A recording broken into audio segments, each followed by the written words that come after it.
बिस्मिल्लाहिर्रहमानिर्रहीम। अस्सलाम वालेकुम। आप देख रहे हैं नेशनल न्यूज़ और मैं हूं सुबान कुरैशी। खबर शामिल करते हैं तांदलियानवाला से। तांदलियानवाला में हमारे नुमाइंदे असदुर्रहमान के मुताबिक थाना सिटी तांदलियानवाला के मोहल्ला फैसल टाउन में पुलिस मुकाबला। थाना सिटी तांदलियानवाला के इलाका में शहरी से वारदात करके फरार होने वाले 2 डाकू फैसल टाउन तांदलियानवाला पुलिस मुकाबले में हलाक। तफसीलात के मुताबिक थाना सिटी तांदलियानवाला के इलाका में 15 पर एक शख्स ने इत्तला दी कि 4 कस अफराद ने उसके साथ वारदात की और फरार हो गए।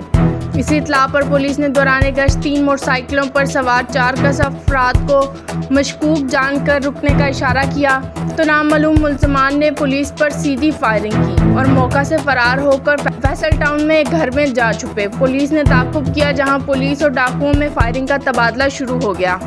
मुकाबले की इत्तला पाते ही एसपी सदर डिवीजन शमसुल हक पुलिस की भारी नफरी के हमरा मौका पर पहुंच गए, जबकि इलियट फोर्स समेत पुलिस की भारी नफरी ने मुलजमान की गिरफ्तारी के लिए फैसल टाउन का घेराव कर लिया। फायरिंग का सिलसिला रुकने पर मोहतात अंदाज से आगे जाकर पुलिस ने चेक किया तो 2 कस मुलजमान मौके पर हलाक पाए गए, जबकि 2 कस मुलजमान मौका से फरार होने में कामयाब हो गए।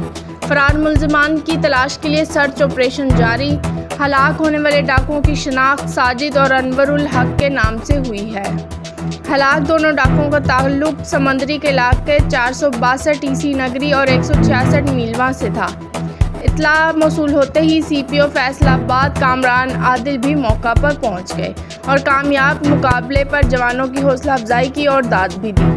अवाम की जान और माल का तहफ़्फ़ुज़ फैसलाबाद पुलिस की अव्वलीन तरजीह है। सीपीओ फैसलाबाद कामरान आदिल। अहले इलाका के पंजाब पुलिस जिंदाबाद के नारे।